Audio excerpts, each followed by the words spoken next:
Kita belajar pada pekan ini mengenai peran Alkitab. Kita tahu mungkin hampir semua orang Kristen memiliki paling tidak satu ataupun beberapa Alkitab di rumah masing-masing. Alasan seseorang untuk pergi ke Alkitab, untuk mendapatkan macam-macam lah. Tapi ujung-ujungnya setelah bisa dapat yang lain-lain, kalau mau mencari hiburan, nonton juga bisa. Kalau mencari tuntunan, sekarang ke ChatGPT apalagi. Kalau mau banyak ke tempat lain. Tapi setelah dicari-cari, kalau mencari perkataan hidup kekal, kemana lagi? Hanya ke Alkitab. Gitu. Jadi memang ada sesuatu yang tidak bisa didapatkan dari tempat lain. Kalau mungkin salah satu yang paling saintifik di dalam penafsiran Alkitab itu adalah exegesis tentunya ya. Bagaimana kita mencoba mengetahui sesuatu di dalam makna sebenarnya.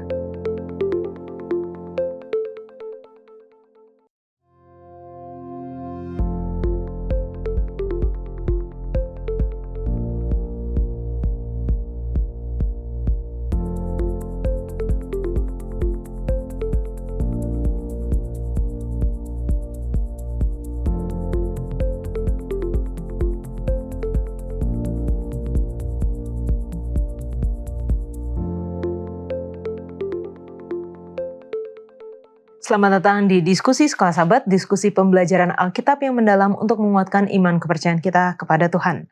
Senang sekali bisa terus menemani pemirsa di dalam pembelajaran Sekolah Sabat kita yang sepanjang triwulan kedua tahun 2026 ini kita membahas mengenai bertumbuh dalam hubungan dengan Tuhan. Dan terima kasih untuk teman-teman yang sudah hadir dalam diskusi kita. Kita akan mempelajari pelajaran Sekolah Sabat pekan ini, yaitu mengenai peran Alkitab. Dan kami juga senang untuk dapat menyapa pemirsa setia Diskusi Sekolah Sabat yang telah meninggalkan kesaksian ataupun komentar di kolom komentar YouTube channel Diskusi Sekolah Sabat. Untuk yang pertama, boleh minta kesediaan dari Norman untuk membacakan. Baik, yang pertama dari akun Ada Tertulis. Amin, puji Tuhan, terima kasih dan tetap semangat buat semua yang bertugas dalam Diskusi Sekolah Sabat di channel ini. Salam dari Jemaat Tanjung Balai Karimun. Lalu yang kedua datang dari Guntur Sitorus.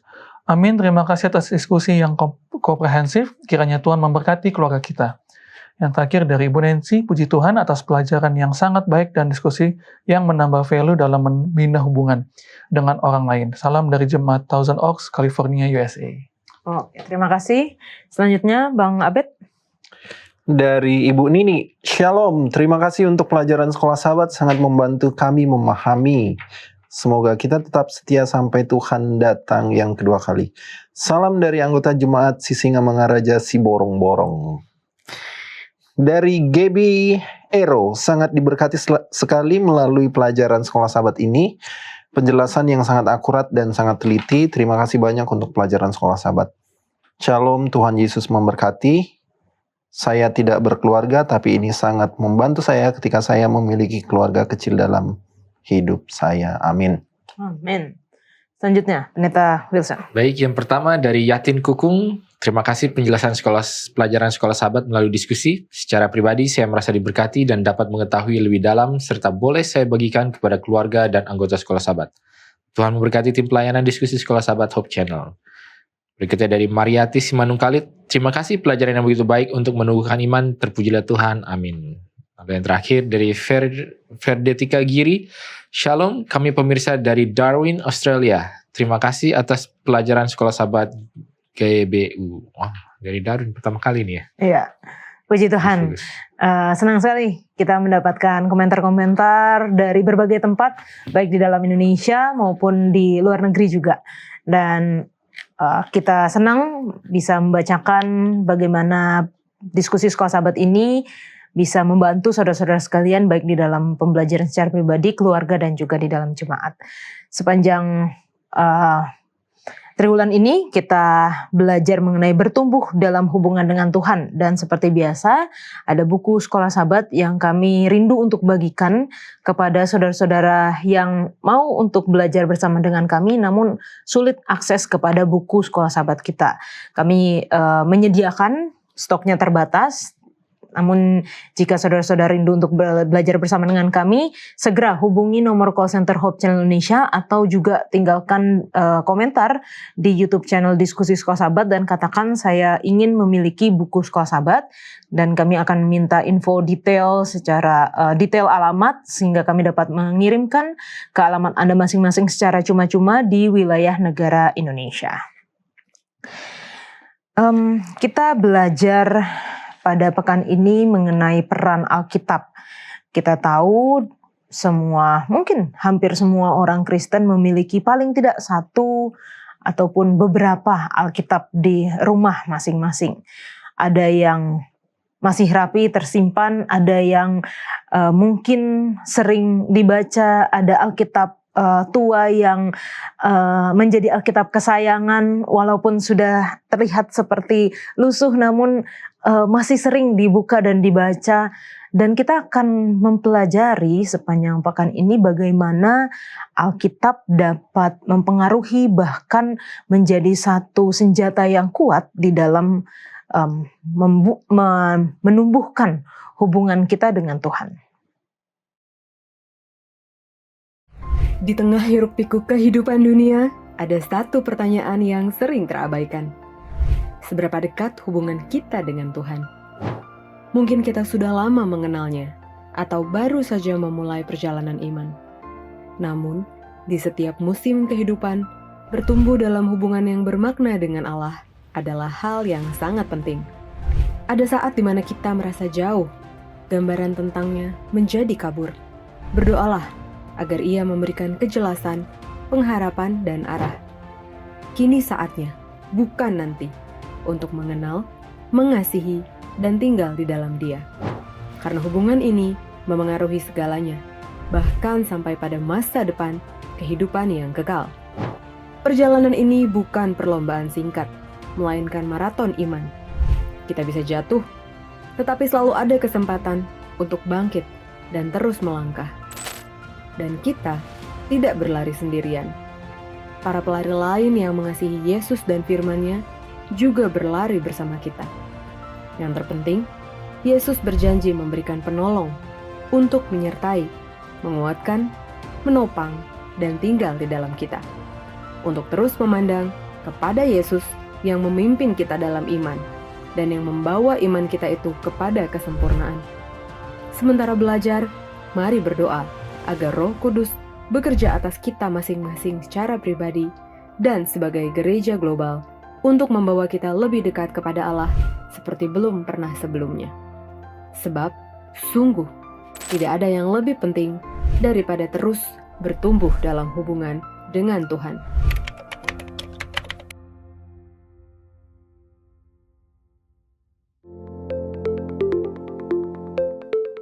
Pelajaran keempat dengan judul Peran Alkitab. Ayat hafalannya terdapat di dalam Ibrani 4 ayat 12.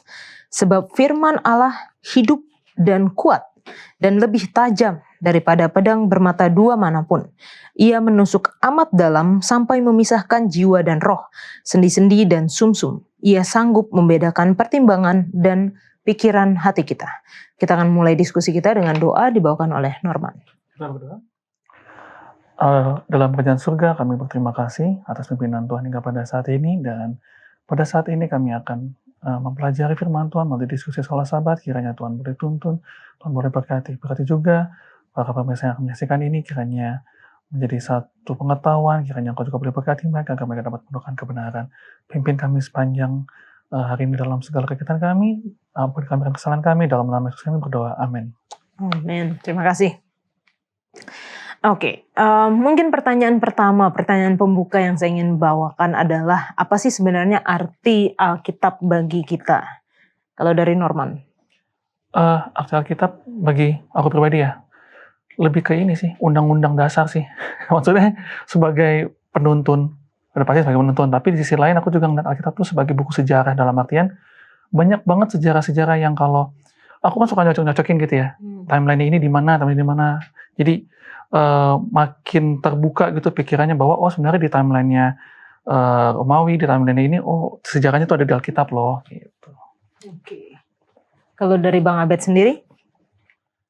Kalau buat saya pribadi sih Alkitab ini sangat sebuah bagian dari memori masa kecil. Karena kita hidup kan bertumbuh dengan Alkitab kan. Masih ingat nggak Yola? Mungkin waktu kecilnya dulu kalau misalkan di gereja ada bacaan Alkitab, ayo siapa yang mau maju hafalin 10 ayat Alkitab, 15 ayat Alkitab, dan itu kita harus buka-buka Alkitab. Dan itu kita tumbuh dengan itu gitu. Tapi kalau secara rohani, Alkitab itu adalah sebuah obat penenang. Walaupun itu tidak selalu baik ya, pendeta, betul kan? Karena obat penenang tidak baik kan sebenarnya kalau dikonsumsi berlebihan. Tapi ini dalam makna yang berbeda. Obat penenang pada saat kita tidak tahu harus pergi kemana lagi, ya kepada Alkitab lah. Karena dari Alkitab kita bisa mengenal suara Allah dengan lebih baik lagi. Oke, terima kasih. Kalau dari Pendeta Wilson? Kirain tadi mau quote Karl Marx, tapi malah jadi ke ayat Alkitab yang mau kita sebutkan memang. Tadi kan kita tidak tahu mau kemana lagi. Yohanes 6 ayat 68. Karena kan dibilang kan penenang. Nah, ini kan katanya si Karl Marx itu kan agama itu adalah obat penenang bagi masyarakat. Tapi yang bagus nih tadi Yohanes 6 ayat 68. Ketika Yesus bertanya, jadi kamu pergi juga? Kepada murid-muridnya ini. Jawab Simon Petrus kepadanya, Tuhan, kepada siapakah kami akan pergi? Perkataanmu adalah perkataan hidup yang kekal. Ini tadi itu. Memang kepada siapa lagi kita akan pergi gitu. Jadi kan ada banyak alasan seseorang untuk pergi ke Alkitab, untuk mendapatkan macam-macam lah. Tapi ujung-ujungnya setelah bisa dapat yang lain-lain, kalau mau mencari hiburan, nonton juga bisa.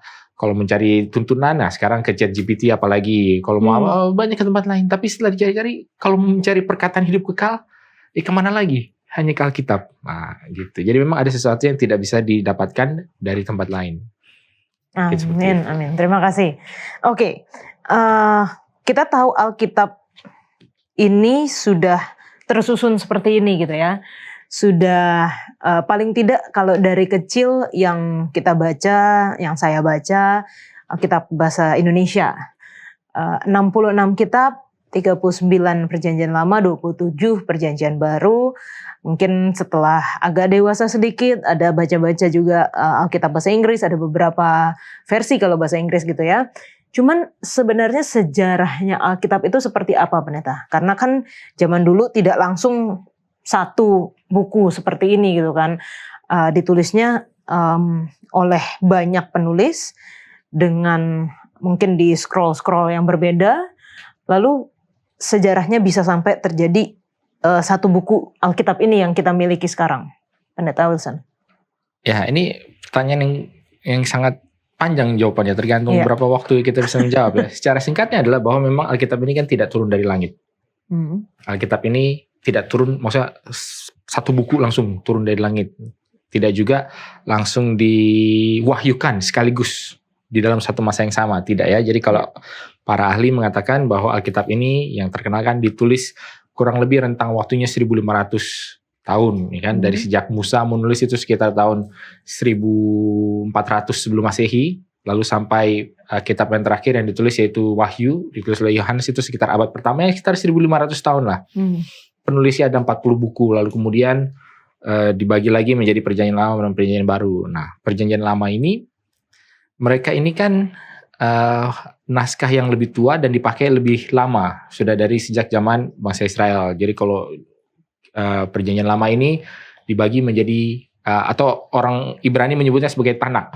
Ya, kalau kita nih tahu nih, yaitu Taurat, Nabi, dan Kitab.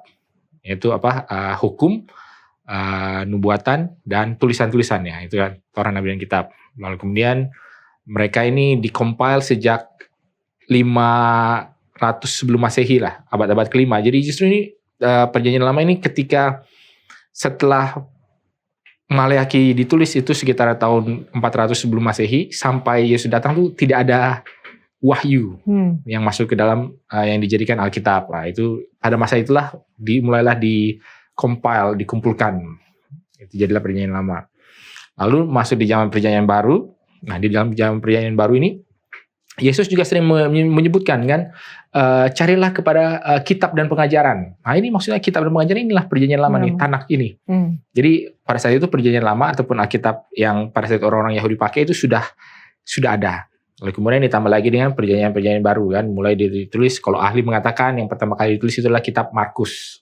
Sekitar mungkin tahun bukan Markus, kitab Paulus yang pertama, salah satu dari surah-surah Paulus. Lalu kemudian Markus itu sekitar tahun 60-70 Masehi, sampai Yohanes lah sekitar Wahyu sekitar 90-an. Lalu kemudian ini di-compile dan jadilah perjanjian baru. Nah, kalau kita bicara soal Alkitab, orang sering mengatakan, oh enggak, Alkitab ini baru pertama kali disusun di konsili tahun 300-an lah, abad keempat, yaitu konsili Nikea, gitu kan. Oh enggak, sebenarnya itu bukanlah menyusun Alkitabnya, tapi lebih kepada memformalisasikan apa yang sudah secara prakteknya ada.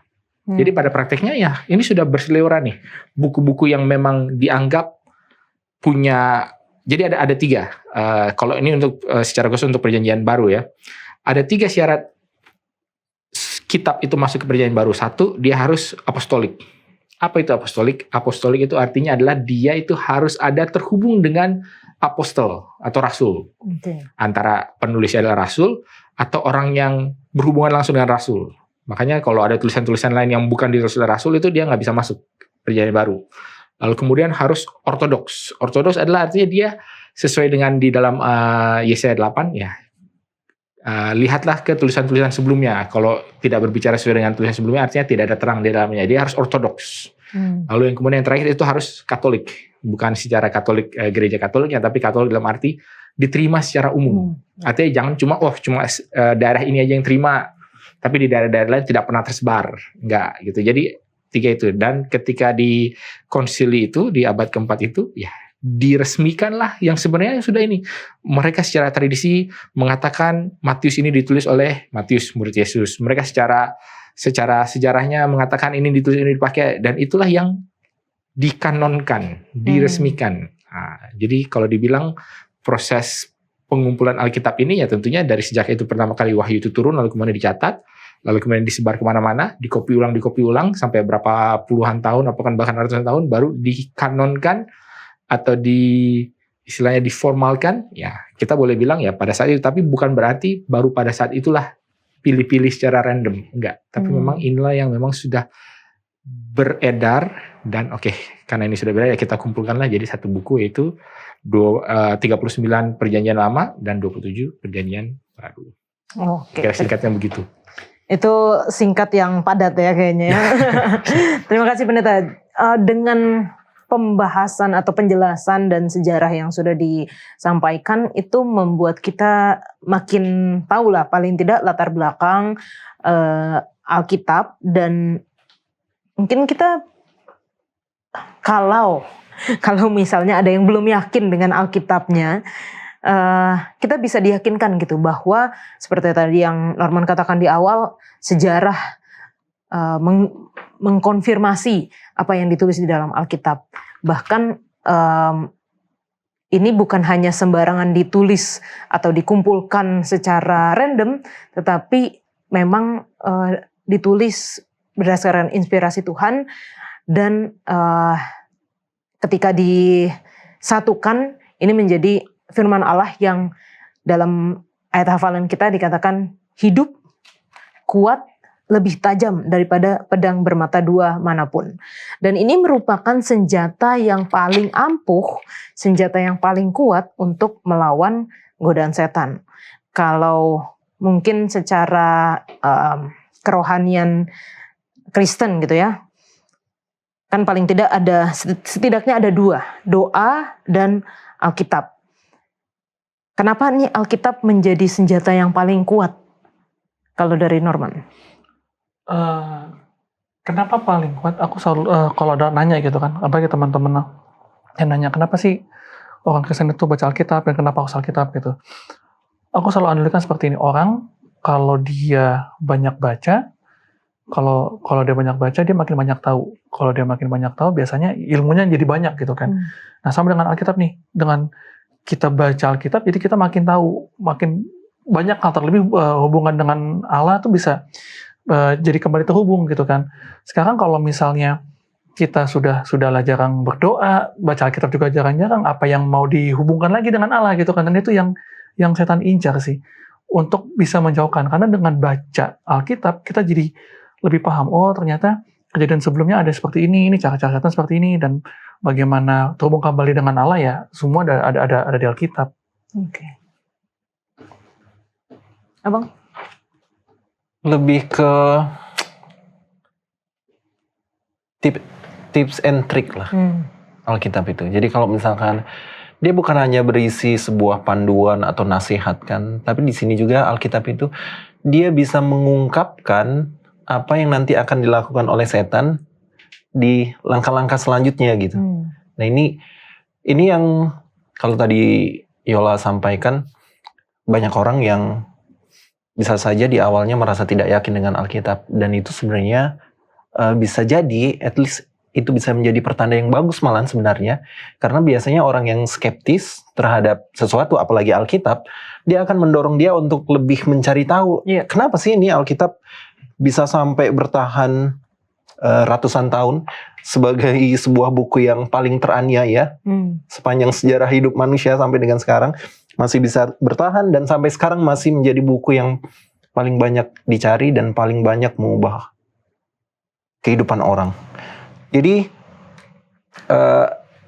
bukan hanya nasihat, tapi di situ juga disingkapkan bagaimana setan itu bekerja. Nah inilah yang membuat setan paling nggak suka, karena setan ditelanjangi lah. Di Alkitab itu siapa sih Yola kita yang mau ditelanjangi kan? Manusia aja kan malu kalau ditelanjangi, udah nggak ada lagi yang bisa dibuat. Nah setan, satu-satunya cara untuk kita bisa menelanjangi setan hanya dengan membaca Alkitab, nggak ada jalan lain. Oke, thank you Bang. Pendeta? Ya mungkin kita juga perlu melihat di sisi bahwa Alkitab ini juga mengungkapkan tentang siapakah Allah itu. Jadi kan karena memang manusia kan sebuah sistem kepercayaan biasanya perlu bisa menjawab beberapa pertanyaan dasar, ya kan? Siapakah kita, dari mana kita ada, lalu siapakah Allah itu, lalu kemudian apa sih tujuan kita, akhirnya seperti apa. Semua kepercayaan biasanya mencoba untuk menjawab hal-hal ini. Dan bagi umat Kristen, ya ini bisa didapatkan dari Alkitab. Dan terlebih lagi secara khusus ini adalah pewartaan mengenai rencana Allah bagi manusia. Ya, mulai dari penciptaan. Kalau orang bilang kan penciptaan, lalu kemudian kejatuhan, lalu kemudian rencana keselamatan, dan juga rencana ya nanti bagaimana penyelamatan, bagaimana manusia bisa sampai kepada surga. Itu pada bagian itu. Lalu kemudian kalau mau lebih spesifiknya lagi, ya Alkitab ini adalah cerita mengenai siapakah Yesus itu. Yang Yesus adalah juru selamat, ya kalau dikatakan dalam Matius, dialah yang akan menyelamatkan umat manusia, umatnya daripada dosa, dialah yang artinya Allah beserta kita. Dari mana kita semua tahu mengenai hal ini? Nah, Alkitab lah yang menunjukkan. Lalu kemudian yang penting juga adalah bahwa Alkitab ini tidak berdiri sendiri. Dalam arti hal-hal yang dicatat di dalam Alkitab walaupun belum semuanya, tapi banyak yang sudah diverifikasi dari secara sekuler. Baik itu dari arkeologi, dari secara historisnya, tadi seperti yang Norman bilang kan, sudah dicoba dicocokkan. Sehingga apa? Kalau ya ini bukan membandingkan lah ya, tetapi bila mana ada suatu kitab yang berbicara mengenai hal-hal bersifat supernatural, tapi tidak ada cantolannya di dunia nyata nih, siapa yang menulisnya, kapan ini ditulis, di mana ini ditulis, kepada siapa itu ditulis, ya kita kan nggak tahu ini sebenarnya bisa diverifikasi atau tidak. Itu kalau dari sisi historisnya. Lalu kemudian Alkitab ini juga praktikal. Tadi kan seperti Bro Abed bilang kan, praktikal dalam arti apa ya? Ini ada tips dan triks yang kalau diikuti pasti hasilnya ya sesuai. Jadi kadang-kadang kan ada juga memang Alkitab ini bukan berarti kita bisa buktikan secara empirik 100% ya, kalau ini pasti ini. Tidak, tapi secara keseluruhan prinsip-prinsip yang di dalam Alkitab kita bisa buktikan bahwa itu benar. Kalau contoh mungkin yang terkenal adalah banyak orang menimbun harta tetapi jatuh miskin, tetapi ada yang banyak memberi tapi semakin menjadi kaya. Ini cobalah dipraktikkan. Lalu kemudian barang siapa menabur angin akan menuai badai. Lalu kemudian mengatakan kalau orang bilang golden rule kan, lakukanlah kepada orang lain sebagaimana engkau mau orang lain berlaku untuk kamu. Jadi hal-hal ini ketika ini dipraktekkan, lah kok ya memang memberikan sebuah kehidupan yang lebih baik, itu bermakna, lebih teratur, dan tentunya lebih baik. Jadi makanya inilah kenapa Alkitab menjadi sebuah senjata di dalam menghadapi kehidupan gitu. Oke, terima kasih penjelasannya Pendeta. Ini jadi lengkap banget ya, dari masing-masing narasumber memberikan penjelasan mengenai mengapa Alkitab itu menjadi salah satu, paling tidak yang kita pelajari, senjata yang paling kuat. Dan kita tahu semua bahwa ketika kita berdoa itu adalah komunikasi kita dengan Tuhan. Kita berbicara kepada Tuhan. Dan Alkitab merupakan komunikasi Tuhan kepada kita. Jadi Tuhan berbicara melalui firman-Nya kepada kita. Kalau kita hanya berdoa saja, artinya kita hanya menyampaikan apa yang kita pikirkan, kita rasakan, kita inginkan, tapi kita tidak siap untuk membaca atau mempelajari firman-Nya, kita tidak mendengar apa yang Tuhan ingin lakukan dalam diri kita. Itu kalau dalam pacaran mungkin jadi kayak bertepuk sebelah tangan gitu ya Bang ya. Komunikasinya cuma satu arah doang gitu. Dan ada ayat Alkitab lain juga yang mengatakan ketika kita memang dituntut untuk mungkin berbicara, Roh Kudus akan mengingatkan kita akan apa yang kita ketahui. Jadi kalau misalnya kita tidak ketahui, kita tidak pernah baca Alkitab, kita tidak pernah pelajari, dan artinya kita tidak tahu apa-apa, apa yang Roh Kudus mau ingatkan kita untuk katakan gitu. Jadi itulah satu poin pentingnya akan peran Alkitab di dalam hubungan kita dengan Tuhan. Jangan kemana-mana, kita akan lanjutkan setelah yang satu ini.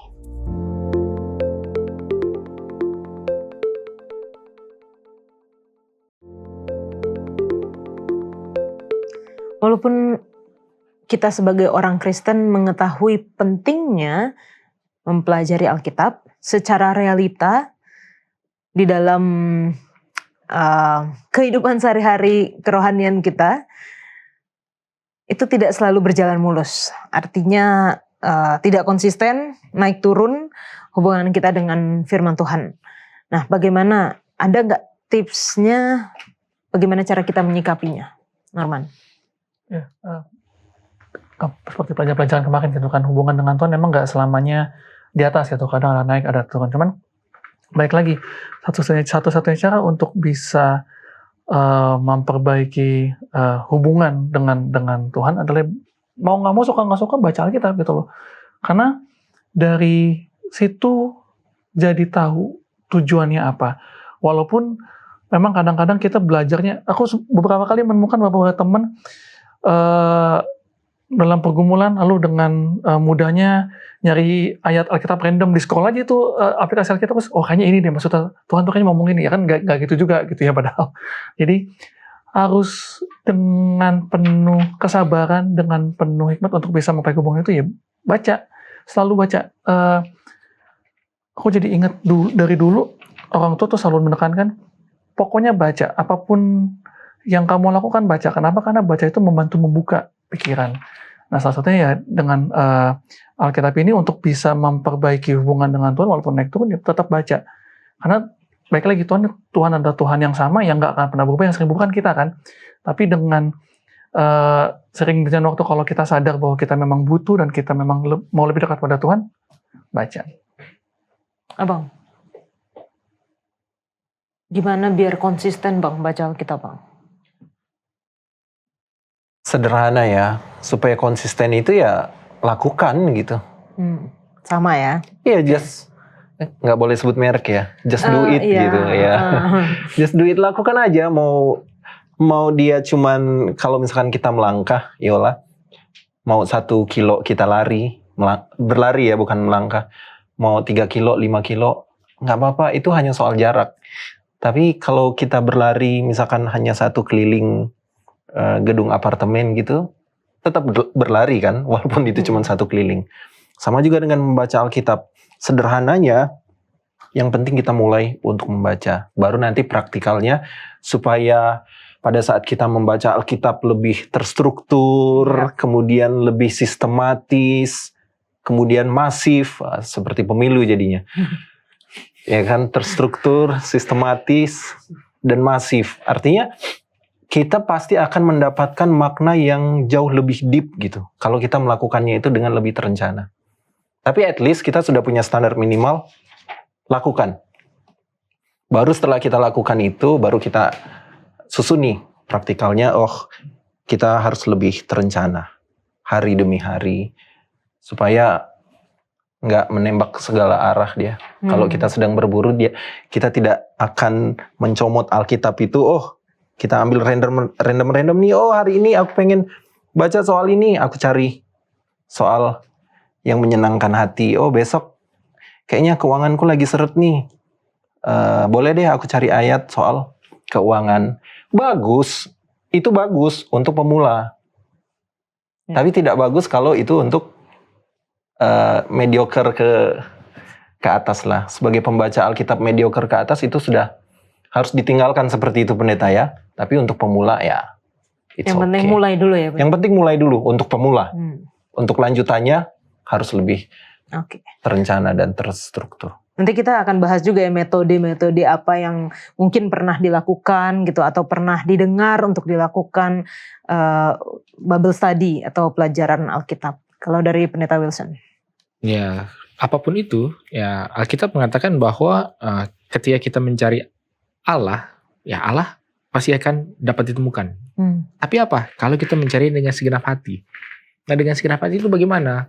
Ya, dengan segenap hati kan bukan kalau hanya lagi niat aja, kalau lagi perlu aja, kalau lagi senang aja, atau kalau lagi susah aja. Tapi ya dengan keseluruhan. Dan itu memang sebuah tantangan.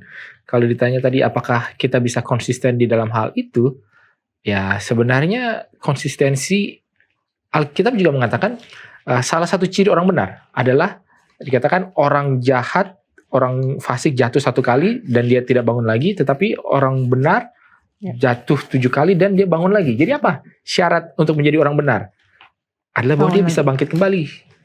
Bukan soal ya dia pernah jatuh, ya semua orang pernah jatuh. Tapi kalau dia orang fasik, dia jatuh udahlah menyerah dia. Tapi siapa yang masih mau bangkit lagi, yang oke lah mungkin saya nggak konsisten bulan lalu, oke sekarang saya konsisten.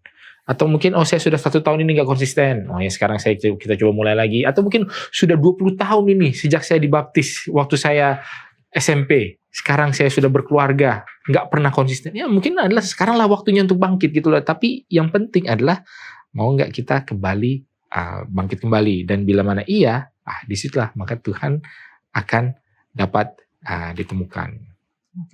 Saya pernah tuh waktu sedang ingin mau konsisten sampai tiap hari kayak ditandain gitu. Hari ini sudah baca Alkitab, hari ini sudah baca Alkitab. Hari ini bolong contohnya gitu ya. Biar kelihatan gitu dalam 1 bulan ini berapa kali sih sebenarnya lebih banyak bolongnya atau lebih banyak baca Alkitabnya. Mungkin itu bisa salah satu juga ya tipsnya ketika kita mau memulai kembali, terutama untuk konsisten di dalam hubungan kita dengan Tuhan melalui firman-Nya atau melalui Alkitab. Nah, pelajaran kita juga menyatakan bahwa kitab suci ini memiliki otoritas dan fungsi. Dan ini dinyatakan di dalam 2 Timotius 3 ayat yang ke-15 sampai 17. Saya akan bacakan. Ingatlah juga bahwa dari kecil engkau sudah mengenal kitab suci yang dapat memberi hikmat kepadamu dan menuntun engkau kepada keselamatan oleh iman kepada Kristus Yesus. Segala tulisan yang diilhamkan Allah memang bermanfaat untuk mengajar, untuk menyatakan kesalahan, untuk memperbaiki kelakuan, dan untuk mendidik orang dalam kebenaran.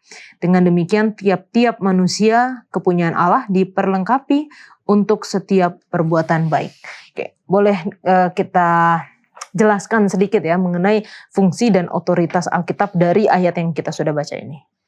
Ya, ini dekatnya udah jelas ya, apalagi di ayat yang ke-16, keputusan yang diilhamkan Allah memang bermanfaat untuk mengajar, untuk menyatakan kesalahan, untuk memperbaiki kelakuan, dan untuk mendidik orang dalam kebenaran. Itu makanya tadi kenapa di awal aku bilang Alkitab itu ya sebenarnya kayak seperti undang-undang dasar gitu loh, untuk mengatur kehidupan, untuk mengajak orang, untuk banyak membantu orang menemukan jalan kepada Allah gitu kan. Dan kalau ditanya otoritasnya bagaimana, ini kalau ngomong otoritas berarti sebuah kemutlakan gitu loh. Hal yang mutlak yang memang sudah harus harus dan jadi satu kewajiban gitu kan. Itu kenapa kalau ada yang mempertanyakan gitu, apa sih fungsinya ini ya? Itu banyak banget fungsinya kalau dibaca dengan benar gitu ya. Dibaca dengan metode yang benar, dibaca dengan segenap hati dan jiwa dan pikiran gitu kan. Alkitab ini sangat-sangat amat membantu orang untuk lebih mengerti. Pendeta Wilson.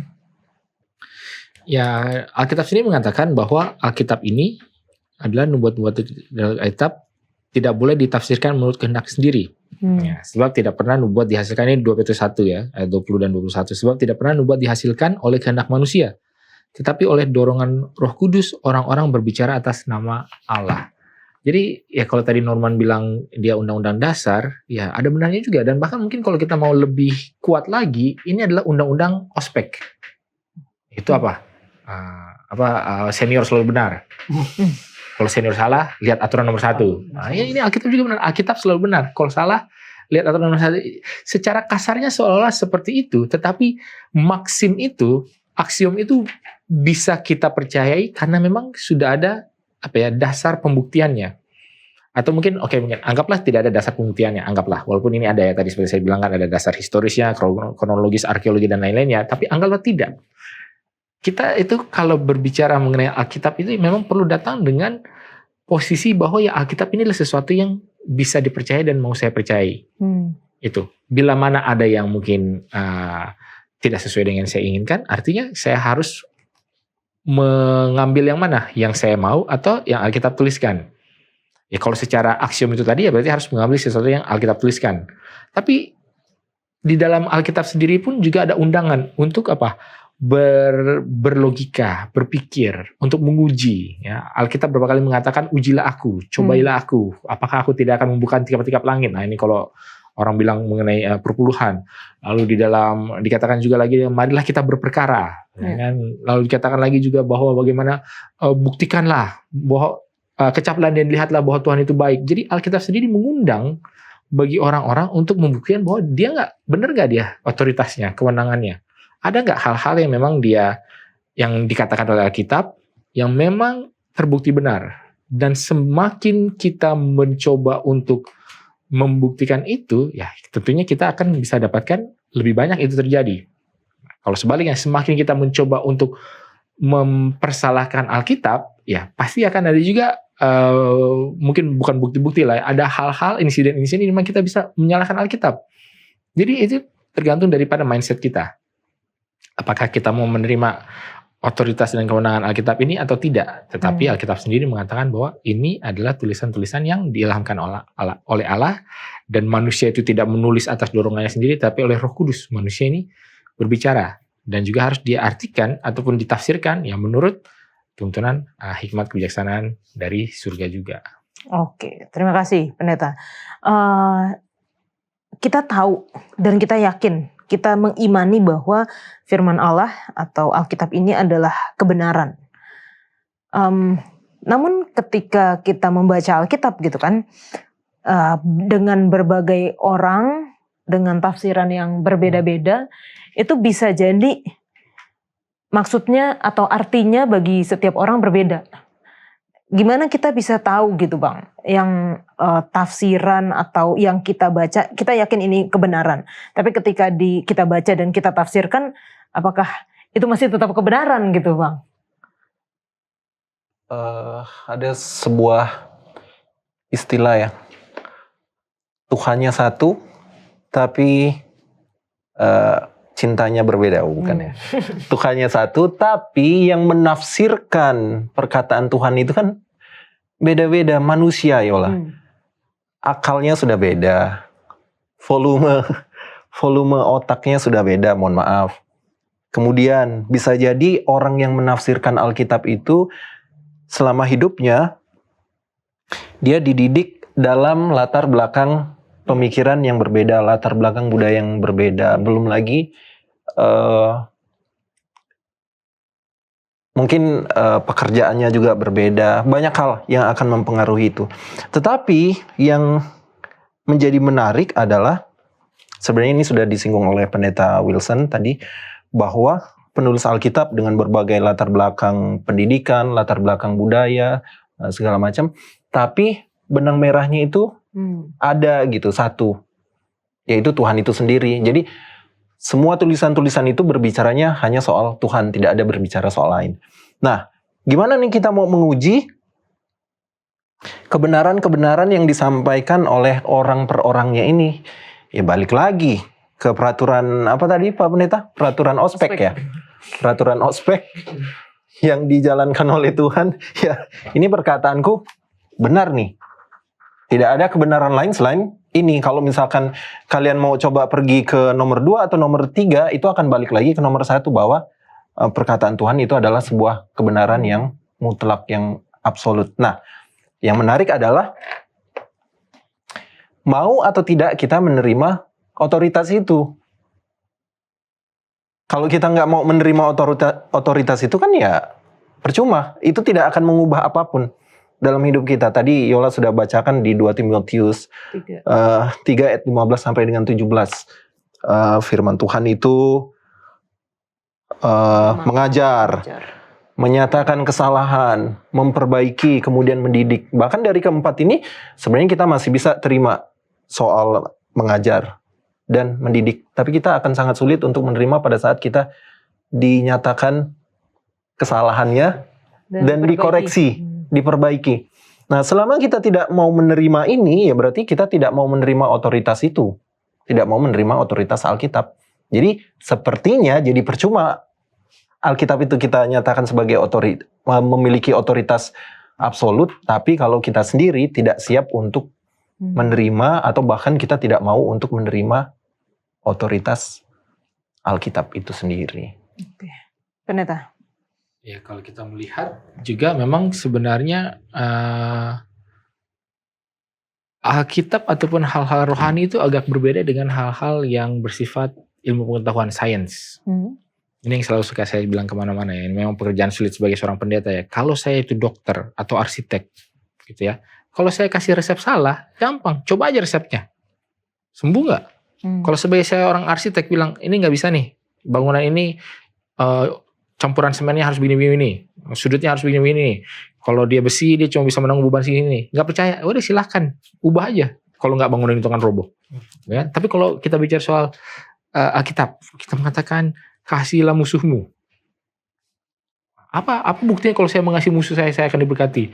Kalau dibilang orang mati itu hanya tidur, apa buktinya? Susah sekali untuk diberikan pembuktian yang bisa direproduksi paling tidak secara saintifik, gitu kan? Nah, jadi apa? Kalau mungkin salah satu yang paling saintifik di dalam penafsiran Alkitab itu adalah ya exegesis tentunya ya. Bagaimana kita mencoba mengetahui sesuatu di dalam makna sebenarnya, di dalam kata-kata bahasa aslinya. Lalu kemudian ada juga 2 metode, yaitu historical critical method dan historical grammatical method. Nah, 2 metode ini ya bolehlah. Jadi ketika Alkitab mengatakan seperti ini, benar nggak dia secara historisnya? Ketika orang pada saat itu membaca, apa pengertian mereka? Apakah mereka akan memahaminya sebagaimana kita pahami ini sekarang? Atau jangan-jangan cara kita berpikir berbeda sehingga penafsirannya juga berbeda. Orang zaman dulu tahu maksudnya ini, tapi kita karena sudah beda waktu, budaya, mungkin interpretasi kita yang salah. Oh, berarti kita harus kembali dulu pada saat itu diturunkan, pada saat itu dibaca oleh orang zaman itu, pengertian mereka seperti apa. Nah, jangan itulah pengertian yang harus kita coba ambil. Nah, jadi banyak hal di mana kita bisa memasukkan metode-metode yang saintifik terhadap bagaimana cara kita menafsirkan Alkitab. Walaupun ujung-ujungnya tidak bisa kita pungkiri bahwa Alkitab ini adalah sebuah teks dokumen yang bersifat rohani. Dan Alkitab sendiri mengatakan memang hal-hal rohani hanya bisa dipahami oleh manusia rohani. Dan kalau kita mencoba memahami hal-hal rohani sementara kita masih berpegang sebagai manusia yang, saya nggak bilang manusia yang jahat, tapi manusia yang tidak percaya dengan hal-hal yang supernatural kah, adikodrati kah, ataupun spiritual kah, ya sulit. Karena semuanya akan pasti dibilang, coba buktikan.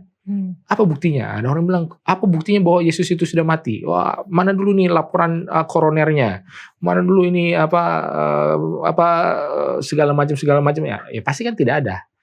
Tapi apa yang ada? Yang ada adalah ya catatan sejarah, yang ada catatan sejarah bahkan dari sejarawan-sejarawan yang bukan orang Yahudi ataupun Kristen. Jadi hal-hal inilah yang bisa menunjukkan, oh benar nggak Alkitab ini punya otoritas? Benar nggak apa yang di Alkitab itu ada atau tidak? Dan tentunya ya dari pengalaman pribadi, dari bagaimana Tuhan berbicara melalui alam segala macam, melalui providence, ya itu juga cara-cara di mana kita bisa melihat bahwa oh iya, apa yang Alkitab katakan ini memang punya kewenangan untuk mengatur dan untuk memberikan penafsiran yang tidak bisa salah.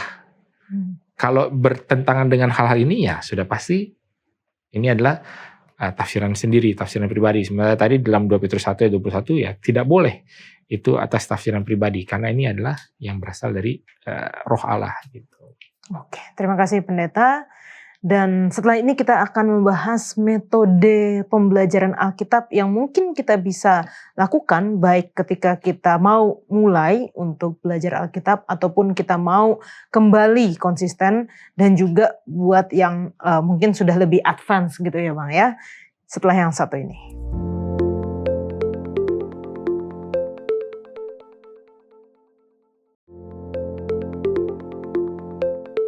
Mempelajari Alkitab harus dengan metode studi yang sehat. Paling tidak saya pernah diajarkan mengenai meditasi Alkitab. Cuman mungkin teman-teman di sini boleh bagikan juga pengalaman studi Alkitab seperti apa sih yang baik secara pribadi ataupun pernah dilakukan dan pernah mungkin didengar dari orang lain. Selain meditasi Alkitab, ada juga mungkin follow the Bible yang dimana setiap hari kita membaca satu pasal atau lebih gitu, dan ada urutan-urutannya sehingga kita bisa menyelesaikan Alkitab itu dalam jangka waktu tertentu. Ada mungkin yang lain lagi. Kalau dari Norman gimana? Paling mudah sebenarnya follow the Bible sih menurut aku ya, karena lebih mudah. Nah tapi ketika membaca, maksudnya ketika ikutin yang follow the Bible itu yang sudah dibagi-bagikan ayat-ayatnya, kadang kala mungkin cuman dibaca tapi nggak diteliti gitu kan. Kenapa? Apa maksudnya? Apa konteksnya? Nah, saya pernah sama seorang pendeta gitu loh. Dia waktu lagi ngobrol dia bilang gini, untuk belajar Alkitab itu harus paham juga konteksnya, waktunya, kepada siapa ditujukan. Tadi seperti pendeta Wilson bilang sebelumnya, harus kasih tahu dan tidak boleh menafsirkan sendiri. Karena kalau udah ditafsirkan sendiri, ambiar itu bukan yang Tuhan mau. Jadi ketika baca Alkitab, kita ikut yang follow the Bible, berdoa lebih banyak, dibaca, lalu coba dihubungkan dengan konteksnya apa, sehingga kita lebih mengerti, oh maksud dan tujuannya adalah A, maksud dan tujuan Tuhan adalah B, gitu. Kalau dari Abang? Pernah nggak Yola dalam satu momen dalam kehidupan Yola menghadapi sebuah ketidakjelasan gitu? Sering Bang. Sering. Sering kayaknya. Biasanya kalau ada ketidakjelasan, biasanya apa yang dilakukan? Berdoa. Oke, berdoa. Baca Alkitab juga sih. Ya. Dan akan lebih hati-hati kan dalam mengambil keputusan kan. Dan pada saat, ini kalau saya pribadi ya, pada saat saya membaca Alkitab, saya menganggap bahwa Alkitab ini sesuatu hal yang belum terlalu jelas buat saya. Makanya saya harus memposisikan itu dengan sangat hati-hati gitu. Ya, jadi tidak sembarang, tapi bukan dalam bentuk maksudnya hati-hati banget terus kita taruhnya, bukan hati-hati seperti itu. Tapi pada saat kita membaca ayat, kemudian kita tidak comot ayat itu satu, tadi sudah sempat dibahas oleh Pendeta Wilson dan Norman juga, sesuai dengan keinginan kita. Kalau ada istilah yang lebih brutal lagi Pak Pendeta, jangan sampai kita perkosa ayat itu hanya untuk kepentingan dan tujuan kita sendiri gitu. Kita harus memperlakukan ayat-ayat Alkitab, perkataan di Alkitab ini dengan sangat hati-hati. Tadi sudah sampaikan oleh Norman tekstualnya, kontekstualnya. Kemudian ada satu metode lagi. Metode yang saya praktekkan lah. Memakai metode helicopter view. Jadi kalau misalkan kita melihat satu ayat itu, mungkin ya pas kita follow the Bible, kemudian kita sampai di satu ayat yang menurut kita ini kok sepertinya agak-agak nih. Oke. Biasanya kan kalau kita membaca buku kurang jelas kalau secara literal ya. Kita pasti akan gini kan. Melihat dengan jarak pandang yang lebih jauh. Kalau helikopter view kita akan melihat itu dari lebih ke atas lagi. Kemudian kita akan bisa ketemu, kenapa ada titik macet di sana? Kenapa ada titik yang jam di sana? Oh ternyata ada musibah, ada segala macam. Itu kalau kita lihat dari helikopter. Pada saat kita melihat Alkitab seperti itu, kenapa ya Matius berbicara soal Yesus seperti itu? Kenapa Markus kok bahasanya lebih sederhana dan lebih lugas ya Pak Pendeta? Karena seperti ini, konteksnya seperti ini, kemudian latar belakang Markus itu seperti apa. Kenapa Lukas lebih terstruktur? Kenapa Yohanes sepertinya lebih intimate pada saat menggambarkan hubungannya dengan Yesus? Karena Yohanes lebih dekat dengan Yesus. Dia ingin menggambarkan hubungan kedekatannya dengan Yesus. Jadi, hati-hati kita. Itu kalau saya pribadi. Hati-hati memposisikan Alkitab ini, perkataan Alkitab dalam kehidupan. Supaya kita jangan salah ambil, kemudian kita potong ayat itu, kemudian kita gunakan untuk kepentingan kita sendiri. Masih mending untuk kepentingan kita sendiri. Takutnya kita gunakan ayat Alkitab itu untuk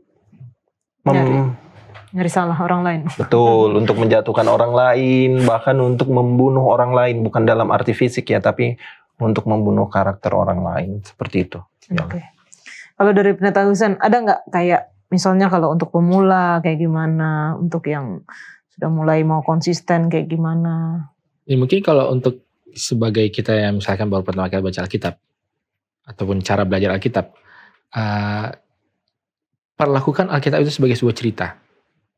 Kalau cerita itu kan pasti ada intronya apa, ini lalu kemudian isinya apa, lalu kemudian rangkumannya apa. Walaupun itu kan cara berpikir orang modern ya. Kalau di penulisan di Alkitab enggak, sebenarnya sih strukturnya enggak begitu. Tapi ketika kita membaca, kalau kita tahu ini adalah sebuah cerita, terlepas daripada kita mau percaya atau enggak, tapi kita akan berusaha memahami ceritanya paling enggak apa sih. Gitu loh. Sebelum langsung mulai pertanyaan-pertanyaan, sebelum mulai langsung ada kritikan-kritikan ataupun sangan-sangan, ya perlakuannya ini sebagai cerita. Dan ketika kita sudah baca ceritanya, ya barulah kan sanggahan-sanggahan itu masuk, pertanyaan-pertanyaan itu masuk, kenapa begini, kenapa begitu, apa relevansinya, lalu kenapa, lalu kemudian bagaimana aplikasi dan lain-lainnya. Ya, itu kalau paling secara sederhana ya, nggak perlu baca-baca bandingkan dengan ayat-ayat lain, nggak perlu lihat-lihat konkordans ataupun lihat bahasa asli ya. Perlakuan itu sebagai cerita. Itu kalau yang pemula. Nah, kemudian kalau dia sudah lebih naik lagi tingkatnya, ya dia harus bisa baca itu di dalam konteksnya apa. Ini ditulis di mana? Perjanjian baru kah? Perjanjian lama kah? Itu satu. Lalu kemudian ini ditulis oleh siapa? Apakah ini ditulis oleh Daud? Apakah ini ditulis oleh Paulus? Kepada siapa? Apakah ini kepada umum atau kepada individual? Jadi seperti kita membaca, ya nggak usah mencoba membedakan, kalau baca Alkitab itu harus begini. Lalu kalau baca berita itu beda. Enggak, sama aja sebenarnya. Sebagaimana kita baca berita, sebagaimana kita baca sebuah artikel sekuler, cara kita membacanya bisa sama. Tapi kemudian yang mungkin yang membedakan adalah ya kita pahami kalau dia Alkitab pasti membahas hal-hal yang rohani dan adalah sesuatu yang berbeda daripada kalau kita hanya bahas berita-berita itu. Maksudnya kalau mau yang lebih advance lagi, yang lebih ahli lagi, ya dia harus bisa membandingkan Alkitab itu di bagian-bagiannya. Bandingkan apa yang ditulis oleh Paulus, kita bandingkan dengan apa yang ditulis oleh Musa. Sama nggak ini? Musa bicara mengenai hukum, Paulus bicara soal hukum. Lalu kemudian ada lagi nanti Yohanes bicara soal kasih dan iman. Apa ini? Kita bagaimana melihat sinergi dan bagaimana kita bisa sintetiskan semuanya hal itu.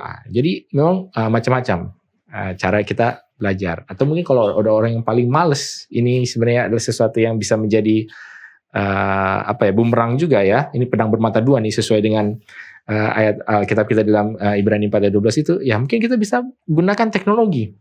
Ya kita bisa lihat mungkin teknologinya jangan langsung ke AI, itu walaupun ada. Mungkin teknologinya adalah apa? Bisa search. Search function kan di Alkitab ada. Iya. Kalau kita baca soal Sabat, misalkan, oke Sabat ini muncul di mana ya? Search Sabat. Oh ternyata Sabat ini pertama kali dituliskan di mana? Oh ternyata di Keluaran 16. Oh, ternyata hari Sabat baru Keluaran 16. Benar nggak? Lalu kemudian kapan ini terakhir keluar? Lalu kemudian macam-macam lain soal yang seperti itu bisa di search. Lalu kemudian kita juga bisa coba komentari. Nah komentari ini kan tinggal di Google aja lah. Banyak komentari-komentari yang sudah gratisan, ada yang lisensinya sudah selesai sehingga bisa umum baca tanpa bayar, ada juga bisa. Lalu kemudian ya kalau udah yang paling lebih siap lagi baru kita berkumpul dengan ya AI inilah. Tanya di ini nanti mereka akan bisa jawaban, tapi ya jangan langsung dipercaya. Cari dulu bandingkan apa segala macam. Dan dengan cara-cara inilah itu membangun pengertian pemahaman kita mengenai Alkitab di semua level ataupun semua tingkatan. Itu bisa membantu. Terima kasih Pendeta. Wah ini luar biasa ya, kita sekarang sudah sangat terbantu dengan teknologi. Kalau dulu kita harus baca Alkitab secara fisik, kalau sekarang mungkin tinggal ketik Alkitabnya terbuka gitu ya. Kita tinggal mau cari apa, kita bisa langsung dapat ayat-ayatnya di mana gitu. Dan kalau tadi saya rangkumkan dari semua, memang dengan metode studi apapun mungkin yang sudah dilakukan selama ini, kita harus mulai aja dulu gitu. Kita harus mulai dulu dan kalaupun kita jatuh, kata Alkitab, orang benar akan walaupun jatuh 7 kali dia akan bangun ke-8 kalinya. Kalau kita mungkin hari ini kita sudah berkomitmen untuk saya mau baca Alkitab, saya mau belajar Alkitab, kita lakukan. Lalu besok kita lakukan lagi. Mungkin kalau lusa kita skip atau kita bolong belajar Alkitab, kita besokannya jangan diikutin lagi bolongnya, tapi kita harus mulai lagi dari awal. Kalau di konten-konten media sosial ada gitu ya, day 1 ini belajar Alkitab, day 2 balik lagi day 1 gitu. Tapi ya lakukan saja gitu, walaupun mungkin akan kembali day 1 lagi. Oke. Kemampuan kita untuk menerima pengajaran dari firman Allah sangat bergantung pada keadaan hati kita saat kita datang kepada Alkitab. Dan kita bisa ingat cerita tentang penabur, di mana ketika ditabur di tanah yang subur, itu akan bertumbuh, bahkan berbuah berkali-kali lipat. Nah, apa sih sebenarnya kalau kita sekarang kan kita belajar mengenai Alkitab, kita harus pelajari Alkitab, tapi ternyata ada juga persiapan sebelum kita belajar Alkitab. Jadi bukan hanya kita lakukan saja dulu nih yang belajar Alkitabnya, tapi kita harus melakukan persiapan lain sebelum kita baca Alkitab. Norman. Nah, salah satu persiapannya adalah membuka hati dan pikiran. Contohnya begini, dalam beberapa kesempatan kalau kita baca tulisan atau ya, let's say lah kita baca tulisan A nih, dari perspektif si A, terus masuk lagi tulisan yang B. Kalau orang bilang tidak open-minded gitu ya, maka tulisan yang kedua yang dibaca itu biasanya akan ditendang gitu, kayak apa sih enggak, saya lebih percaya yang A, padahal belum tentu yang A-nya ini benar gitu loh. Jadi dalam membaca Alkitab, maka yang pertama harus dibuka adalah hati dan pikirannya. Mau untuk open mind, mau untuk terbuka. Kalau baca Alkitab tapi merasa bahwa, enggak ini enggak benar nih, ini mana enggak ini, ya percuma, jadi mental. Jadi enggak masuk apa yang mau Allah sampaikan kepada kita. Saya lebih senang mengilustrasikan seperti ini.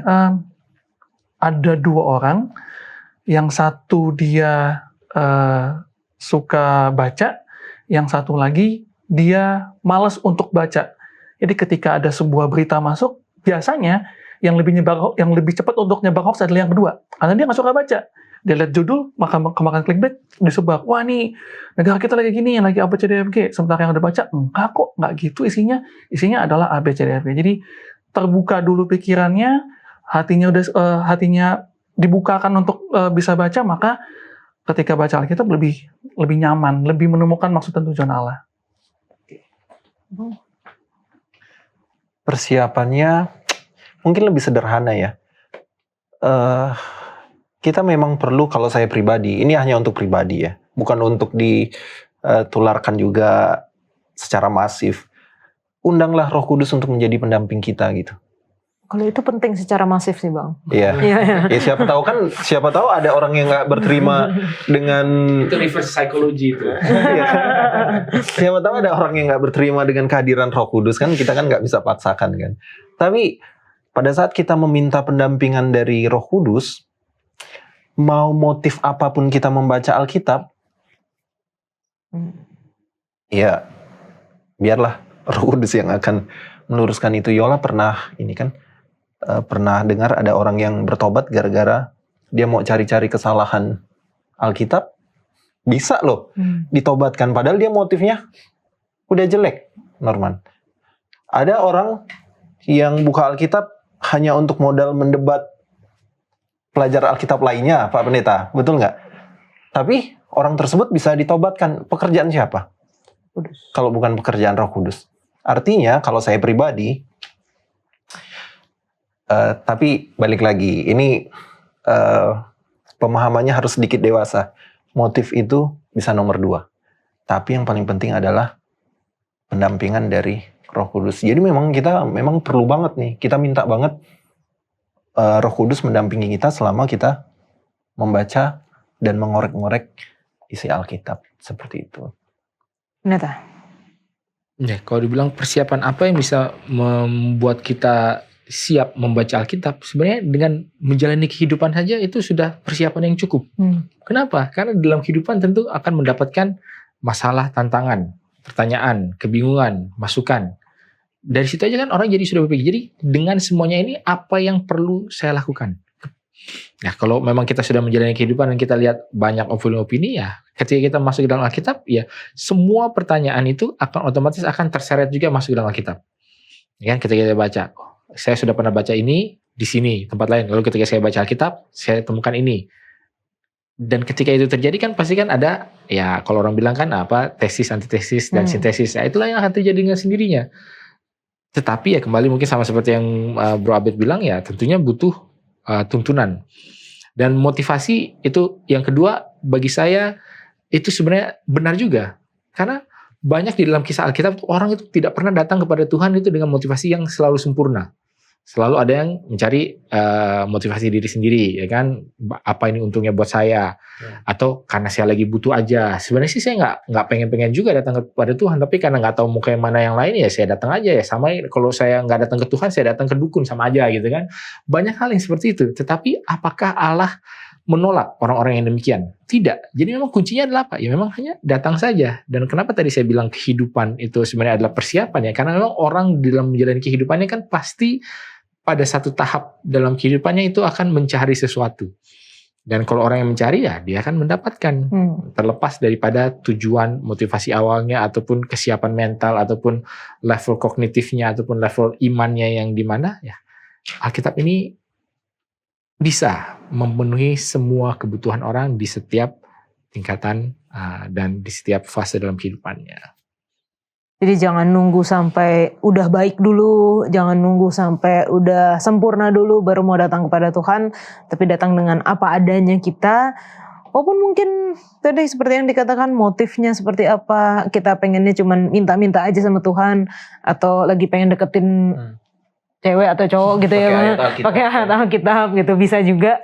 Tapi Tuhan bisa bekerja di dalam kehidupan kita masing-masing. Pendeta Wilson boleh berikan kesimpulan. Mungkin sebagai kesimpulannya adalah bahwa ya tadi seperti yang sudah Yola bacakan ya, bahwa Alkitab ini kan di dalam 2 Timotius 3 16-17 dikatakan bahwa ini adalah yang diilhamkan oleh Allah. Dan ketika Allah memberikan ilham tentu kan ada tujuannya. Tujuannya itu tadi apa? Untuk mengajar, memperbaiki kelakuan, mendidik orang dalam kebenaran, dan semuanya berarti Alkitab ini kan ada sebuah tujuan. Nah sekarang pertanyaan bagi kita, ketika kita tahu bahwa Alkitab ini adalah ilham dari Allah dan punya sebuah tujuan, apakah kita mau ikut serta setuju di dalam apa yang menjadi purpose daripada kitab ini dituliskan diberikan kepada kita? Karena kan tujuannya adalah supaya kita beroleh hidup dan hidup yang berkelimpahan. Sebenarnya sih tujuannya itu, yang tentunya dalam konteks keselamatan manusia juga. Jadi peran Alkitab apa? Sebenarnya adalah menuntun orang dalam kebenaran. Dan semua orang kita bisa pastikan adalah orang-orang itu mencari kebenaran. Cuma masalahnya kadang-kadang kita tidak tahu di manakah kebenaran itu ada. Dan kita bisa tunjukkan bahwa di dalam Alkitab ada kebenaran, ada kata-kata yang memberikan hidup. Terima kasih Pendeta Wilson, Norman dan juga Bang Abed. Kita sudah berdiskusi bersama-sama. Teman-teman kalau masih memiliki pertanyaan, kebingungan seputar dengan pelajaran kita pekan ini ataupun secara umum pelajaran triwulan ini bertumbuh dalam hubungan dengan Tuhan, tinggalkan di kolom komentar YouTube channel Diskusi Sekolah Sahabat dan kita akan membahasnya.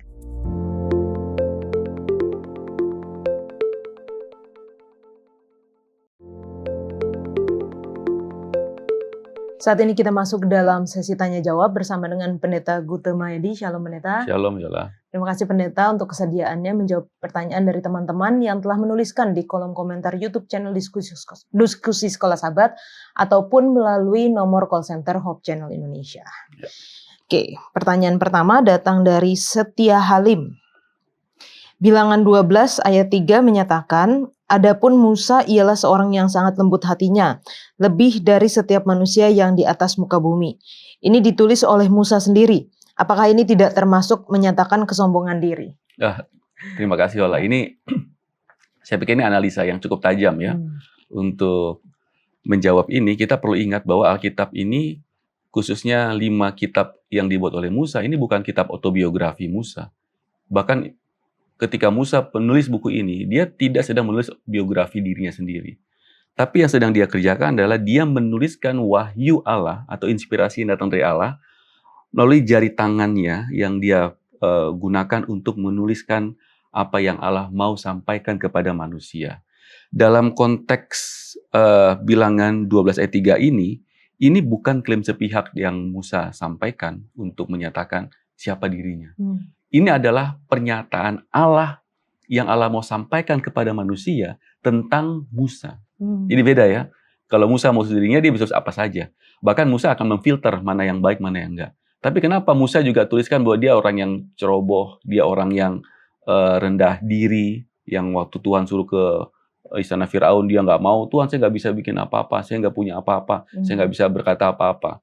Kan kalau dia memang sedang autobiografinya, dia tidak akan masukkan itu. Dia akan buat semua yang terbaik. Jadi kalaupun ada selipan satu strong statement ini, bahwa Musa adalah seorang yang lemah lembut hatinya lebih dari setiap manusia. Ini bukan Musa mau katakan ini, tapi Allah mau sampaikan siapa Musa. Dan masalahnya adalah Musa menuliskan hal ini. Jadi seakan-akan kok Musa tulis diri sendiri yang baik-baik ya? Enggak, yang nggak baik pun dia tulis. Tapi itu bukan kemauan dia, itu adalah apa yang Allah ingin sampaikan. Itu yang pertama ya. Dan kita perlu ingat juga dalam 2 Timotius pasal 3 ayat 16. Ini yang kita perlu perhatikan dengan baik.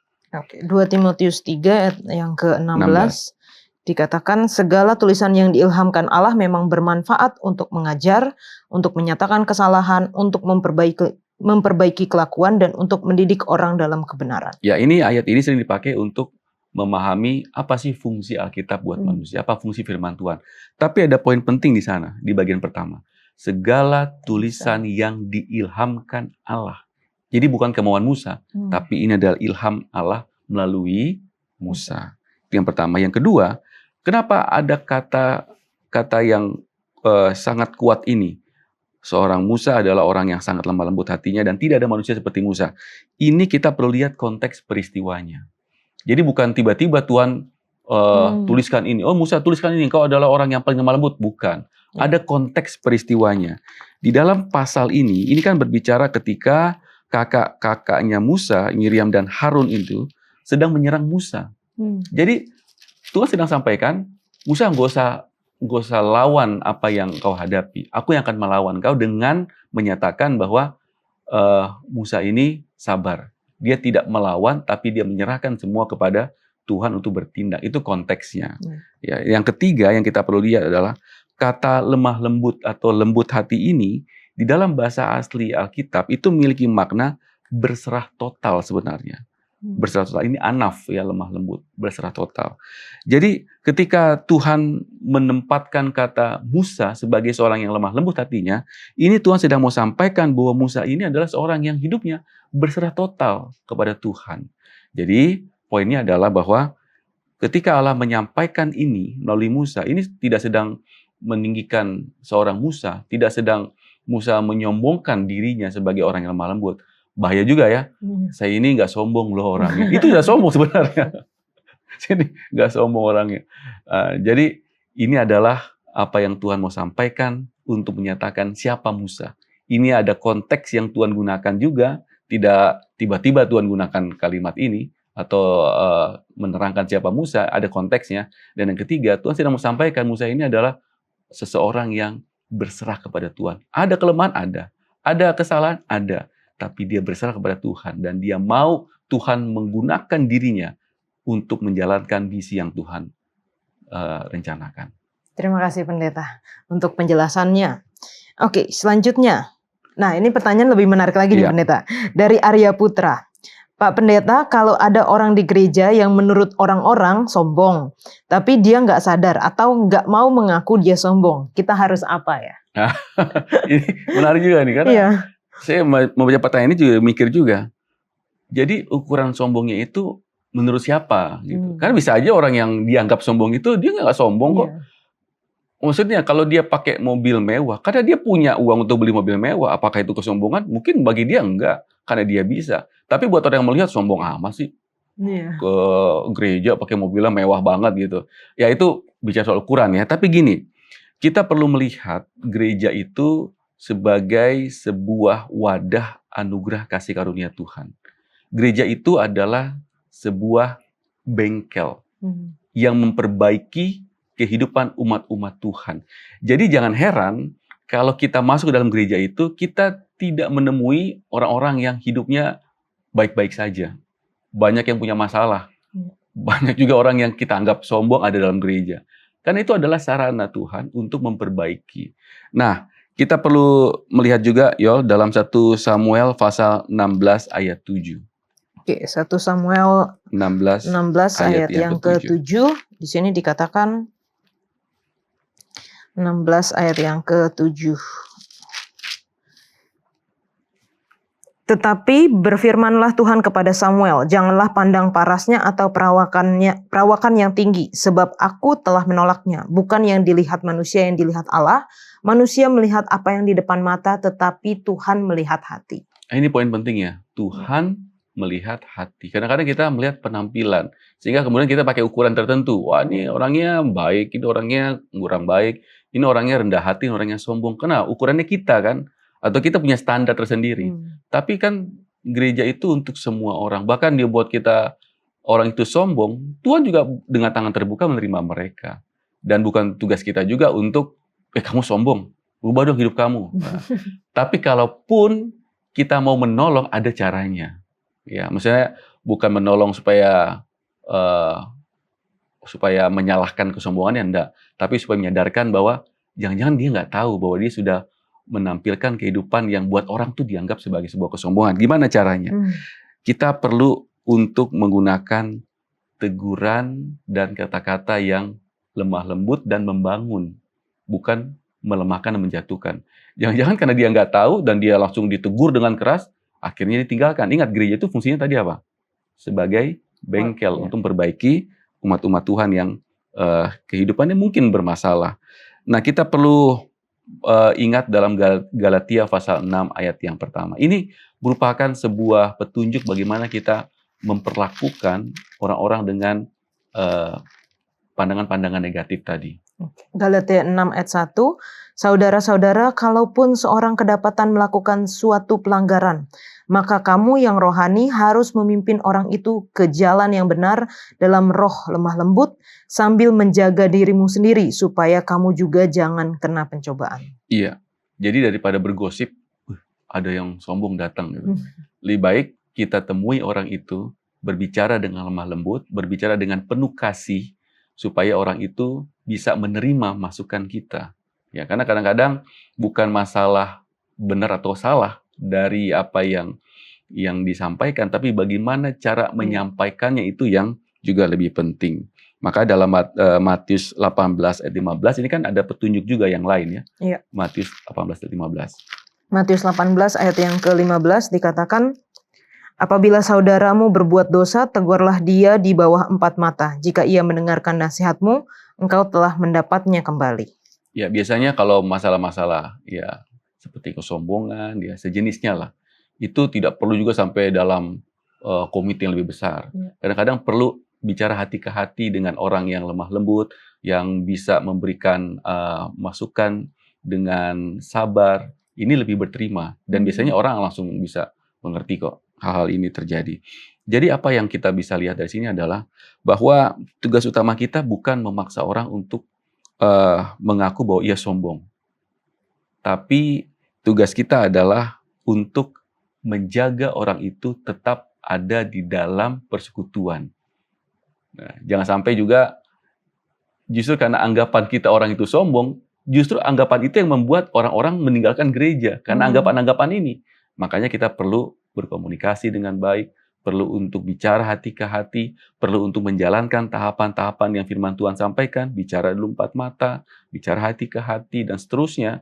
Dan saya pikir kalau hanya masalah kesombongan aja ini kan bisa aja hal yang orang tidak sadari dia lakukan. Dan itu perlu juga dengan kebijaksanaan kita menyampaikan. Dan jangan lupa, kalau kita nggak bisa merubah orang, Tuhan akan bisa merubah orang. Dengan cara Roh Kudus menggerakkan hatinya. Jadi doakan. Selain kita bicara, kita juga doakan. Mudah-mudahan apa yang kita sampaikan dan kemudian Roh Kudus menyempurnakan, maka orang-orang yang kita anggap sebagai orang yang sombong tadi bisa mengalami perubahan hidup yang lebih baik. Sambil kalau kata ayat tadi sambil menjaga diri ya pendeta, jangan sampai kita bilang orang sombong ternyata kita juga sombong. Iya, makanya jangan-jangan nanti gara-gara anggapan itu justru kita membuat orang meninggalkan gereja. Jadi kita harus hati-hati.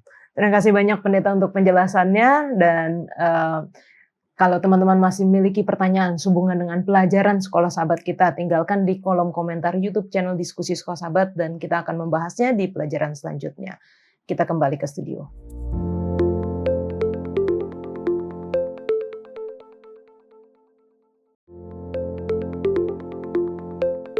Kita akan menutup diskusi kita dengan doa dibawakan oleh Pendeta Wilson. Baik, mari kita bersatu dalam doa. Ya Tuhan, Bapa kami dalam kerajaan sorga, kami bersyukur ya Tuhan, biarlah diskusi kami mengenai peran daripada Alkitab dalam kehidupan orang beriman boleh menjadi berkat bagi kami yang ada di studio ini dan juga tentu bagi pemirsa dimanapun yang menyaksikan. Biarlah Tuhan terus menuntun, memberikan hikmat kebijaksanaan melalui Roh Kudus yang akan menuntun setiap daripada kami ke dalam seluruh kebenaran. Menjadi harapan kami semua, dalam Yesus kami berdoa, amin. Amin. Terima kasih Pendeta Wilson, Norman dan juga Bang Abed, kita sudah berdiskusi bersama. Firman Tuhan, Alkitab adalah firman yang hidup, yang kuat, memiliki kuasa untuk mengubahkan kehidupan. Dan membacanya, mempelajarinya merupakan fondasi utama di dalam membangun hubungan kita dengan Tuhan. Kita akan mempelajarinya dan kita akan bertemu kembali di dalam pelajaran selanjutnya. Tuhan Yesus memberkati.